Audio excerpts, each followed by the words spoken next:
Time and time again, some shooting or terror attack happens, and the people get scared. And what's the thing that people get scared of? Guns. Then people start trying to take them away, and that never works. Take Chicago as an example. Chicago has some of the most restrictive gun laws, yet it has some of the most shootings. According to InfoWars, the problem with gun control is most mass shootings happen in gun-free zones. Though banning guns will not stop crime, it will actually increase it. First and foremost, according to Newsweek, crooks don't get their guns from legal sources. They buy them through the black market or steal them. This summer, 2 guns were stolen from unlocked vehicles in Waunakee. Criminals also use the black market. You might think you have to go to some shady alleyway to get a gun or something for the black market. From my knowledge of being on the black market, you'd be wrong. It's actually easy to go on the black market because it's on the internet. They use an untraceable currency called bitcoins. The bitcoins are they're like math. Clearly, if gun laws were stricter, we would have more ghost guns, because going onto the black market to buy guns, or ghost guns, and this is what ghost guns are, according to criminal defense lawyer,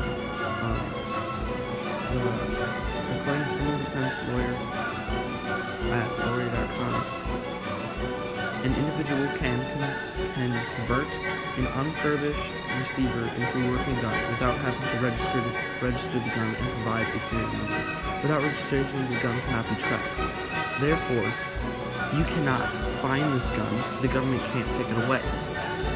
So when people buy guns off the black market, they're not serial numbers. The government can't find them. So even if we took the good guys' guns away, the bad guys would still have many guns. Second of all, as the amount of gun ownership increased, the number of crimes decreased. According to InfoWars on 12/8/15, when gun ownership increased by 52%, the violence and crimes have decreased by 50%. Common sense tells you that criminals are less likely to commit violent gun-related crimes when the possibility of victims or bystanders having weapons themselves. That's because they simply are looking for easy targets. According to a perfect example of this is Britain. In Britain, after they banned handguns, there was an 89% spike in gun violence and crime.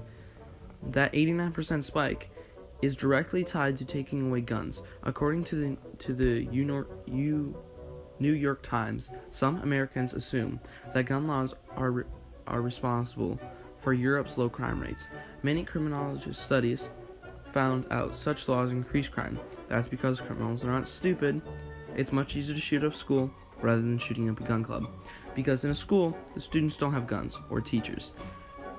It's much easier to win a fight when you're the only one with a weapon. Now imagine what would happen if you tried to shoot up a gun club. You would die. You wouldn't kill anyone. Though many aspects of the gun control issue are best addressed in faculty evidence. According to Just Facts, based on the survey data from the U.S. Department of Justice, roughly 5.9 million violent crimes were committed in the United States during 2014. These include simple, aggravated assaults, robberies, sexual assaults, rapes, and murders. Of these, about 600,000, or 10%, were committed by offenders visibly armed with a gun. Also, the Paris ISIS attacks would have had fewer casualties if Paris, France, had guns. According to Trump, yes, I'm using a Trump quote. Whoa. Bullets going in the opposite direction will kill the people killing our people. Trump is simply saying that if we would have been in a position to fight back, there would have been fewer people dead right now. That people hate guns, what people who hate guns are saying. Guns kill people and put lives in danger. But guns actually don't kill many people. According to CDC, there are only an average around 11,000 homicides using guns in the world. But there are 7 billion people in the whole world. That 11,000 includes shootings. Another thing they say is there's an average of one school shooting a week, but that completely destroys their own argument, because shooters like to be the only one with a weapon. And guess what's not allowed in schools? Guns. And that's why shootings happen in highly populated areas where people are scared of guns. Like Chicago. There were so many shootings in Chicago in 2016. And guess what's heavily banned, monitored, and all this type of thing? Guns. In Chicago. After all, criminals aren't stupid. They know when and how to strike. By taking away guns, we will just give them more opportunities to do violent crimes. Not only violent crimes, but things like robbery. So taking away guns from good people will just hurt us more.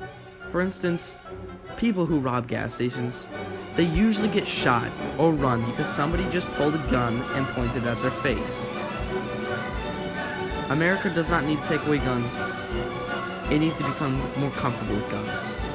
And to all you fucking liberals out there that are always pointing fingers at the conservatives, saying, you guys are the ones with guns, you guys are the ones killing everyone. No. Believe it or not, it's the liberals who are killing everyone. Most of those people who want to shoot up the place, they're liberals. Okay? And your little protests, you guys are lucky that the First Amendment right, which is being protected by the Second Amendment right, guess what? Burning the American flag is not cool.